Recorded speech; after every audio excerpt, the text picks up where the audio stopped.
OMG.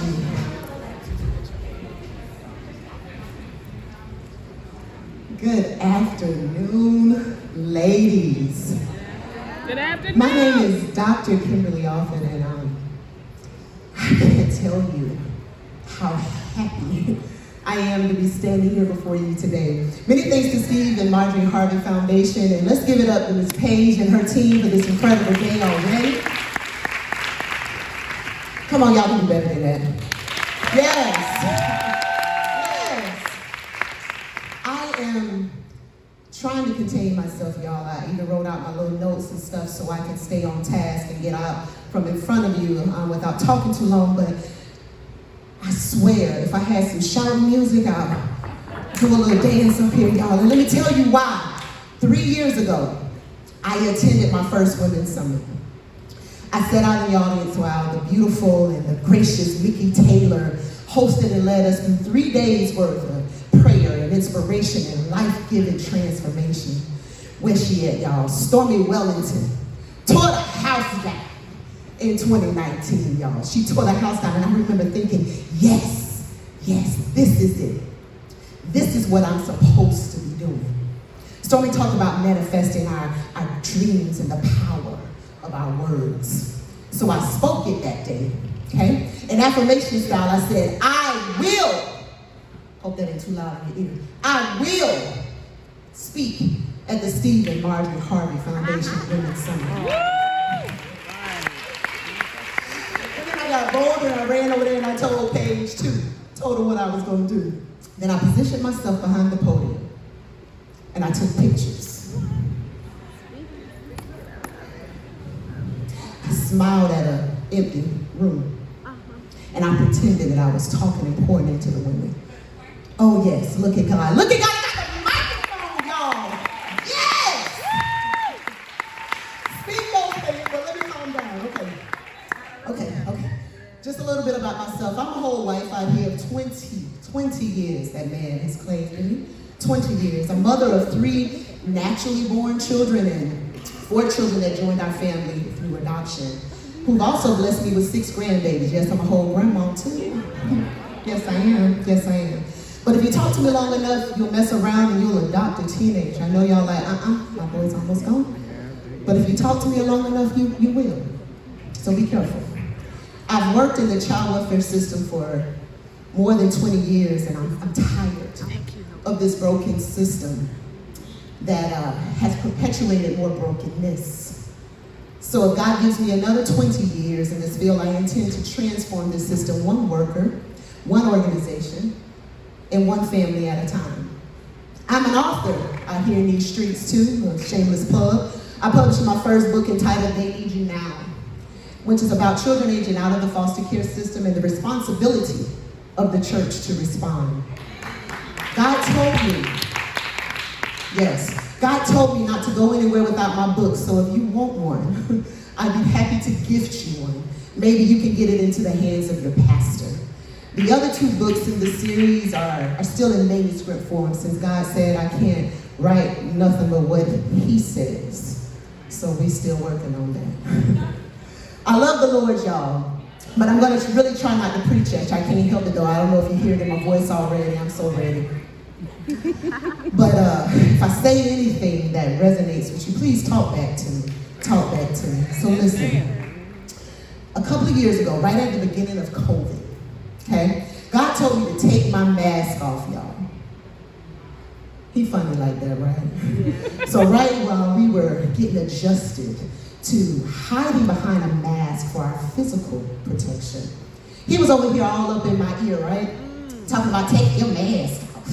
The mask that I've worn for my emotional and mental protection and security. I've been wearing masks for years, decades even. Behind my mask, I can hide all of my insecurities and self-doubt and shame. Behind my mask, I can be what I think other people want me to be.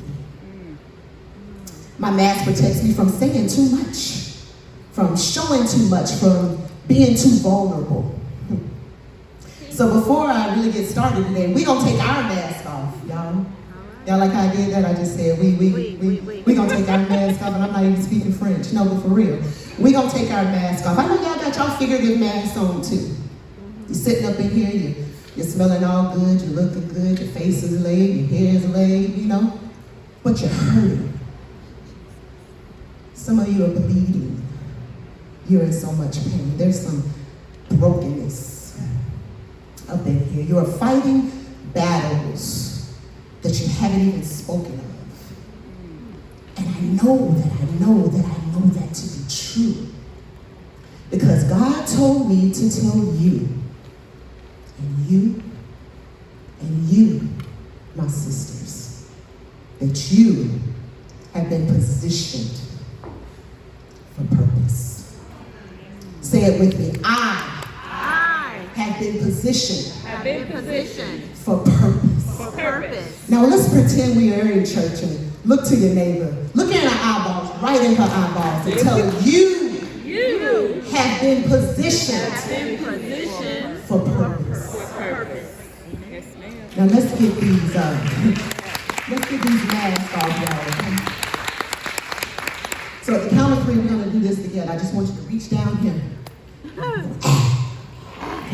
1, 2, 3. And go. All right. Now I know I'm amongst family, so I can be naked right now, and I can tell y'all that your girl, I've gone through some things. And I know I'm not alone. We are black mothers of black sons. That in itself is a lot to navigate. You know, our mere existence as a black woman in society, the judgments and accusations, the expectation that we are strong and can bear all things, the need to tone ourselves down, to censor our words and not come off as the angry black woman on a mission. The fight for our sons, raising them with or without a present and engaged father. Your sweet little boy has grown up into a young man now, preparing for adulthood. And mama, you may or may not be ready. I know I'm not ready. Your short-term goal for your sons may be as simple as mine. I just want to see them complete school, come home alive, and don't end up in nobody's jail cell. Statistics say 1 out of every 4 black men are incarcerated. And as a mother with 5 sons, I simply did not want my sons to become a statistic. I battled feeling like a failure in that area, and as well I had to learn the hard way that I can't protect them from everything. Life will teach them in a way that my words and my restrictions just won't. I had to give them the grace to fail. But that's a whole nother message, y'all. But let me tell you something, mama. Every tear, every painful decision, every move you've had to make in silence, every prayer that you've prayed, every choice you made has positioned you. Yes, it has positioned you for purpose. Y'all may not want to hear this, but our purpose is hidden. It's literally buried in our pain. You didn't go through the pain of childbirth for nothing. You didn't experience the pain of a miscarriage for nothing. The pain of betrayal didn't touch your relationships for nothing. You didn't push through the pain of abuse, sickness, abandonment, rejection, lies, deceit, heartbreak, divorce, mental health breakdowns, bankruptcy, repossession, infidelity, broken friendships, loss of loved ones, broken promises, suicide attempts. You didn't almost lose your mind for nothing. The pressure of your pain positions you for purpose. How many of you in here are under pressure?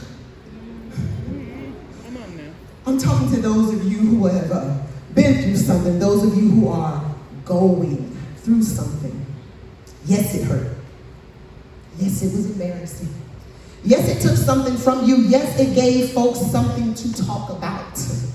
But listen, until you see the purpose in your pain, it will remain painful. Let me say that again. Go ahead and say it again. Until you see the purpose in your pain, it will remain painful. Help me, Jesus. We got to heal today. Sometimes it's hard to see while you're in the thick of the pressure, while you are being pressed from all sides and pulled and stretched. It's hard to identify and celebrate the purpose for your pain. It often requires you to look back at what you've been through, what he's brought you through, and how he strategically placed you in the right room, on the right call, in the right city, with the right people. My sister, your name is being spoken of in places your feet have yet to walk. Stay in position. I can think of 3 very specific pain points in my life that God positioned me for his purpose. The stories I can tell, and Lord only knows why he told me to tell y'all these stories. But I'm going to tell you 3 quick ones, okay? So picture this. The fall of 1976. I'm just kidding. She was 16 years old, okay? And she found herself pregnant for the first time, after her first time. Y'all know how it is. All she ever heard from her mother was how she wasn't gonna be rocking no babies. So there was no way she was gonna go home and tell her mama what she'd done. She had no choice, so she got on that unmarked bus that came to the local high school to take her to the local abortion clinic. She filled out the paperwork with a fake name, of course. She followed the nurse into the sterile room with the empty wall. She put on the gown and she put her feet up in the stirrups. But the sound of the vacuum that was intended to suction the life growing in her young womb jolted her into action as she rose up off that table, giving her unborn child a chance at life. She bravely faced the whispers, those who called her all kinds of names, and friends that would no longer associate with her. She even faced her mama's anger and disappointment and shame. My mama's pain. Yes, we're talking about my mama. Her pain gave birth to purpose. Lord, I thank you.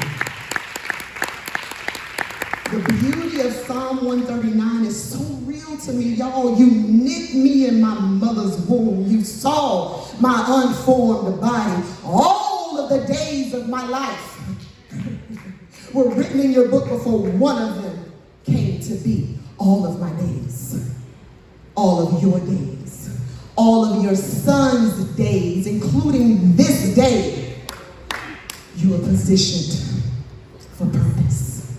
Let's fast forward 22 years. After spending three years in a mentally and emotionally abusive relationship with a womanizer who had the audacity to be fine, but crazy, and could lie so convincingly, y'all. He had me questioning things that I saw with my own eyes, right? Y'all know the type. It's the most toxic time of my young life. All of the evidence of his unfaithfulness and disrespect was staring me in my face, woman after woman who was being lied to just like me. Let me tell y'all how good this brother is, right? Thought back on this. He was living with me, okay? But brought the other woman to my house and I fed them a meal. Yeah. He was trying to prove to me that they were just friends. And she knew all about us and that she knew that we actually lived together. Well, at the same time, he was proving to her that we were just roommates. And I knew all about them too. And I was cool with that. That Negro was good. And my food tell was out here knocking on apartment doors, leaving knife cutters on doorsteps. I ain't never sliced nobody's ties, y'all. I didn't want to go to jail. I just wanted you to know I was there. Right? Right?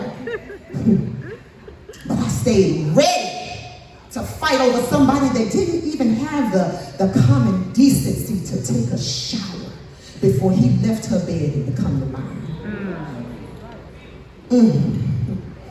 Now, some of y'all looking at me crazy, but I know I'm not the only one in here that is acting out of character. I know some of y'all probably have a mug shot or two because you done drugged that woman. Y'all done drugged that woman through the streets over this community man. Community man. He was meant for the streets, y'all. Yeah. I had to literally fight that man at my house. No, we went for blows. I had to fight him to get up out my house because he had to go, but he wasn't trying to leave. But as soon as he pulled off, y'all, with his bags and that butt whooping he had to take with him too, right? I called the woman from work who kept telling me about Jesus, and I ran straight to the church. I had to get my life to Christ, y'all. I had to get this right, and I positioned myself in the posture of someone seeking to be found. I spent another 3 years preparing myself to be somebody's wife. Now, I went kind of wrong there because I kind of got stupid spiritual too. With the name it and claim it, grab it and blab it. Y'all know that gospel I'm talking about. The name it and claim it, blab it and grab it.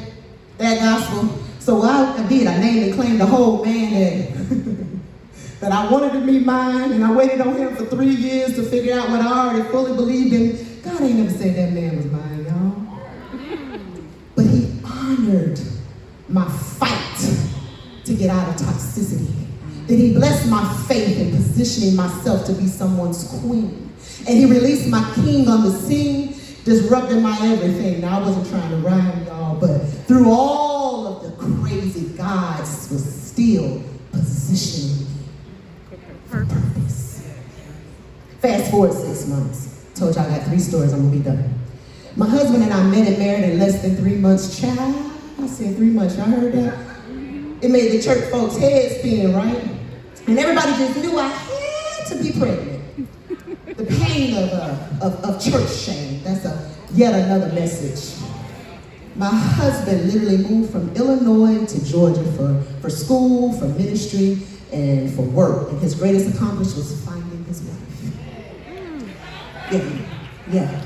Shortly after we were married, God started dealing with me about being too comfortable and complacent. Little did I know, God was speaking to Marcus about relocating, and he was struggling, trying to figure out how he was going to tell his new wife that God said, Michigan. Michigan, y'all, is cold in Michigan. There's snow in Michigan. And this girl ain't know a thing about no snow. But I trusted the Holy Spirit in Marcus, and I took this faith walk with him. Well, we could fit in our Mazda Protege and the Nissan Sentra, y'all. It's 2 little compact cars, right? So what we could fit in those cars, we took with us to Michigan. There's no furniture. We had our clothes and a desktop computer to tell you how old I was, okay? We didn't have a place to stay, y'all. We didn't have no jobs. All we had was a word from God, who was literally providing us with our daily manna. Anybody in here ever been called to take a faith walk with the Lord? I'm here to tell you, baby, it ain't easy. It ain't easy. There's a breaking in you when you surrender your everything. Your plans, your will, your ways. Oh Lord, they done told me I got 5 minutes. I have to talk real fast. Okay. Your ideas is simply trust that in spite of what things look like, everything is going to work out. And when it does, you won't be able to say that it was because of something that you did. Amen. God will get the glory, right? Yes. During this faith walk, I remember getting a call from my godmother. Now listen to this. 20 years before, when she was in the middle of a domestic violence situation with a substance abuser, she hid $75 in a vase, because he would steal everything and go buy drugs, right? So she hid those $75 in a vase. That morning, she found that money, and God told her to give it to me. Y'all don't hear me. 20 years before, in the middle of her pain and her pressure, God positioned her to be able to bless me. The girl is on her faith walk. They can't even rub 2 nickels together. I had a $75 cell phone bill that was overdue. And she found that money that morning, 25. I hadn't even heard of a Bethany Christian Services until I moved to Michigan, even though there's an office in Atlanta.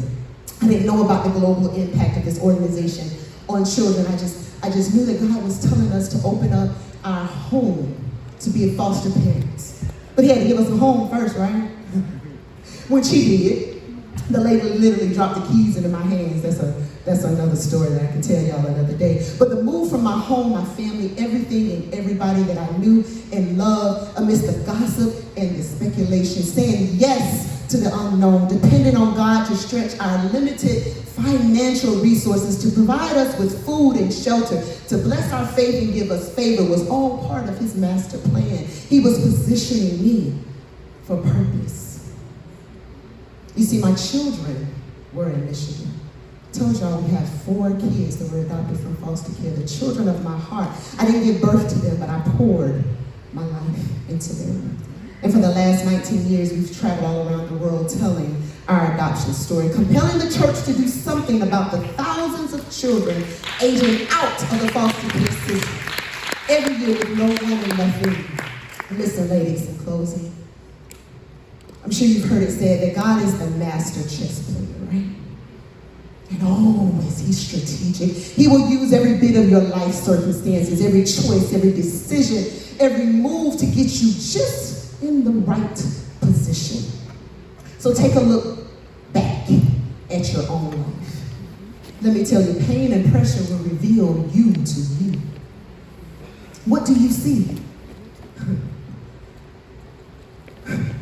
I'm confident you had to say no to some things to get where you are right now.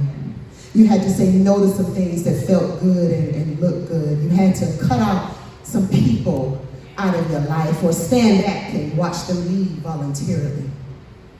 There's some people, places, and things that no longer have the same access to you, right? Some doors had to slam shut. You might have had to close that window too. Your mindset had to shift. Your thought life had to change. You started watching your mouth, not only what you were saying to others, but what you said to yourself. And look at what you learned and how you grew in the process. But what could God be asking of you today? Maybe he's asking you to leave everything and everybody you knew, positioning you for purpose. Maybe he's compelling you to leave the comfort and the security of that job to start that business. He's positioning you for purpose. Maybe he's showing you that this relationship is not serving you, it's been over. And your greater is on its way. He's positioning you for purpose. God is the master chess player, and if you know anything about chess, tell me, which piece is the most powerful piece on the board? Queen. Say it again loud. Queen. The queen, yes, in all of her glory. When she moves, oh, you better pay attention. Everywhere she positions herself is purposeful and intentional. Yes. She's a protector and she guards a king. She's powerful and she knows it. Adjust your crown and stand in your power, queens. Now, I wouldn't be me if I didn't close out with some affirmations real quick. I think I might have one more minute. So please repeat after me. Stand up if you can. So you can say it like you mean it. You can say it with your chest. I am bold. I am bold. I am confident. I am confident. I am blessed. I am blessed. I am happy. I am happy. I am humble. I am humble. I am a conqueror. I am a conqueror. I am an overcomer. I am bold. I am enough. I am enough. And I have enough. And I have enough. I am beautiful. I am beautiful. I am chosen to do great work I am chosen to do on this great work earth. on this earth. I am purposed I am purposed and destined for greatness. destined for greatness. I'm a curse breaker I'm a curse breaker and a and trailblazer. a trailblazer. I give myself permission I give myself permission to be great to be great and to stand out. and to stand out. I am walking in my purpose I am walking in my purpose for a purpose. for a purpose. Yes, Yes, I have been positioned